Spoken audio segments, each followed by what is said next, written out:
만약에요, 투자의 전설 워렌 버핏한테 딱 하나의 지표만 보고 투자해야 한다면 뭘 고르겠냐고 묻는다면 과연 뭐라고 대답했을까요? 버핏은요, 망설임이 없었습니다. 오늘 바로 그 비밀 병기가 대체 뭔지 한번 제대로 파헤쳐 보겠습니다. 네, 정답은 바로 ROE, 자기 자본 이익률입니다. 버핏은 이 숫자 하나에 정말로 그 기업의 경영 능력부터 시작해서 경쟁력, 심지어 미래까지 다 담겨 있다고 믿었던 거죠. 그의 투자 신화, 그 핵심 열쇠가 바로 여기에 있었던 겁니다. 자, 그럼 이 강력한 도구 ROE라는 게 대체 뭘까요? 그리고 훨씬 더 중요한 질문이죠. 우리도 과연 버핏처럼 이걸 써서 진짜 좋은 기업을 골라낼 수 있을까? 지금부터 그 방법을 하나씩 차근차근 알려드릴게요. 자, 좋습니다. 그럼 ROE의 본질부터 한번 들여다보죠. 이거 절대 복잡하게 생각하실 필요 없어요. 아주 간단하게 말해서 ROE는요, 그냥 그 기업의 진짜 실력 그 자체예요. 얼마나 똑똑하게 돈을 버는지 그걸 보여주는 가장 정직한 성적표라고 보시면 됩니다. ROE, 자기자본 이익률. 이 개념은 아주 간단한 질문에 대한 답이에요. 내가 투자한 돈, 그러니까 주주의 돈 100원을 가지고 이 회사가 1년 동안 과연 얼마를 벌었나? 이게 답니다. 계산도 쉽죠? 순이익 나누기 자기자본. 기업이 우리 주주들의 돈을 얼마나 잘 굴리는지 보여주는 가장 직접적인 성적표인 셈이죠. 바로 이 지점에서 버핏의 천재성이 딱 드러나는 거예요. 보세요. 그는 ROE를 기업의 실력, 그러니까 성적표로 본 거죠. 반면에 우리가 흔히 보는 PER 같은 지표는 그냥 시장이 매겨놓은 가격표일 뿐이라고 생각했어요. 대부분의 사람들이 이 가격표만 쳐다볼 때 버핏은 먼저 성적표부터 확인했던 겁니다. 실력 좋은 기업을 싼 가격에 산다. 이게 그의 투자 철학의 전부였던 거죠. 그런데 여기서 문제가 하나 생깁니다. 모든 높은 ROE가 진짜 실력을 의미하는 건 아니거든요. 가끔은 이 숫자가 우리 투자자들을 유혹하는 아주 위험한 착시 현상일 수가 있다는 거죠. 그래서 우리는 이 둘을 구별하는 눈을 길러야만 합니다. 그럼 이런 질문이 생기죠. 아니, 기업이 이 성적표를 속일 수도 있나? 다시 말해서 실력도 없는데 높은 ROE를 만들어낼 수 있냐는 거죠. 안타깝게도 정답은 그렇다입니다. 그리고 이게 바로 수많은 투자자들이 빠지는 함정인 거고요. 똑같이 높아 보이는 ROE라고 해도 그 속을 들여다보면 완전히 다를 수 있어요. 하나는 뭐랄까 꾸준한 훈련으로 다져진 운동선수처럼 강력한 본업에서 나오는 진짜 실력이고요. 다른 하나는 스테로이드로 근육을 뻥튀기 한 선수처럼 엄청난 빚으로 만들었거나 아니면 시험 한번 딱 컨닝한 학생처럼 일회성으로 자산을 팔아서 만든 가짜 실력인 거죠. 겉모습은 비슷해 보여도 그 본질은 정말 하늘과 땅 차이입니다. 그래서 우리가 반드시 체크해야 할 두 가지 위험 신호가 있습니다. 첫째, 빚이 너무 많은 거 아닌가? 둘째, 이 이익이 혹시 건물 매각 같은 일회성 이벤트에서 나온 건 아닌가? 이 두 가지가 진짜 실력을 가리는 가장 흔한 연막탄이라고 생각하시면 됩니다. 그렇다면 이런 함정들을 피하고 어떻게 진짜 보석 같은 기업을 찾아낼 수 있을까요?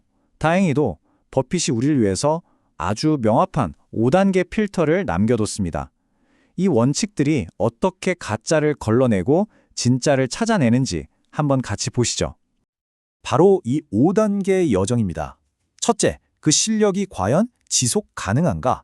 둘째, 빚은 건전한 수준인가? 셋째, 이익의 품질은 어떤가? 넷째, 성장 방향성은 위를 향하고 있는가? 그리고 이 모든 관문을 통과했을 때 마지막으로 가격은 매력적인가? 이게 바로 버핏이 사용했던 지도입니다. 첫 번째 원칙, 바로 지속성입니다.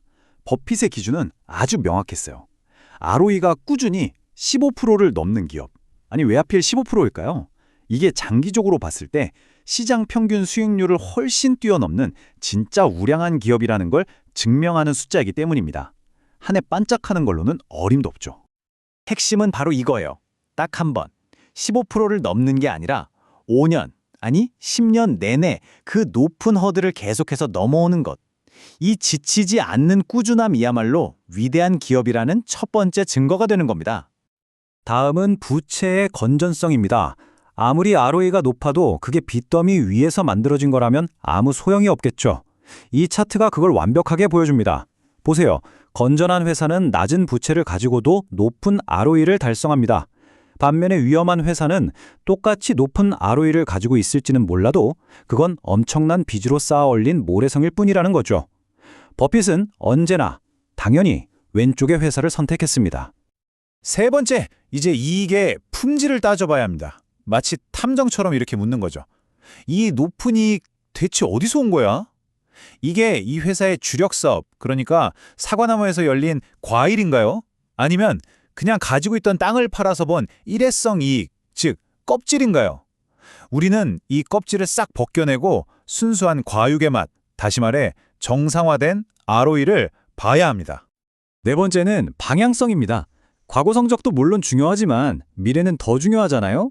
이 회사의 ROE가 그냥 그 자리에 머물러 있나요? 아니면 더 좋은 쪽으로 꾸준히 우상향하고 있나요? 정말 위대한 기업은 마치 살아있는 생물처럼 끊임없이 더 나은 방향으로 진화하거든요. 자, 이제 앞선 4단계를 통해서 우리는 실력이 아주 좋은 기업을 찾아냈습니다.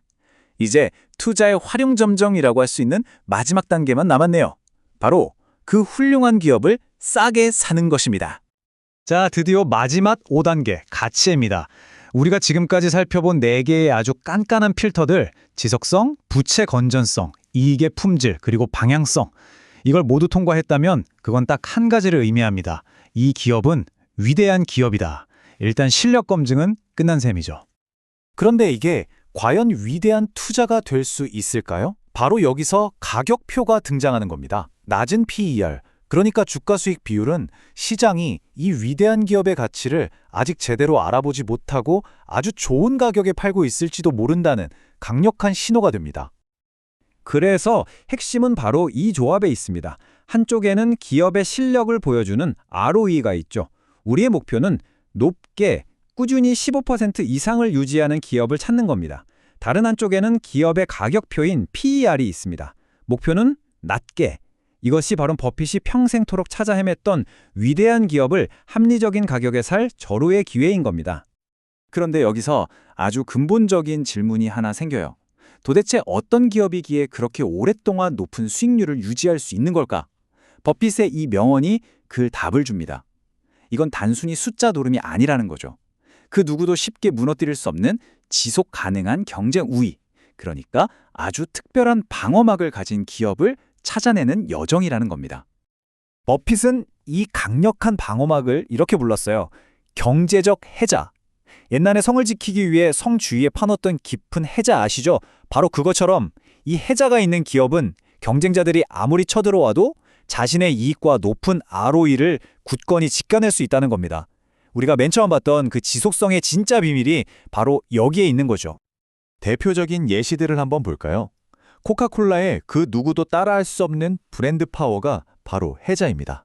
애플은 강력한 생태계와 브랜드 충성도를 가지고 있죠. 아메리칸 익스프레스는 네트워크 효과를 누리고 있고요. 이들의 공통점이 뭘까요? 바로 그들의 해자가 너무나도 강력하기 때문에 수십 년 동안 정말 믿을 수 없을 정도로 높은 ROE를 유지해왔다는 점입니다. 이것이 우리가 오늘 이야기에서 얻어야 할 최종적인 교훈입니다. ROE는 단순한 숫자가 아니라 그 뒤에 숨어있는 지속가능한 경제적 해자를 가리키는 중요한 단서라는 것. 따라서 우리가 스스로에게 던져야 할 진짜 질문은 바로 이것입니다. 오늘날 존재하는 수많은 기업들 중에 과연 어떤 기업이 10년 후에도 20년 후에도 굳건히 자리를 지킬 경제적 해자를 가지고 있을까? 바로 그게 백만불짜리 질문이죠.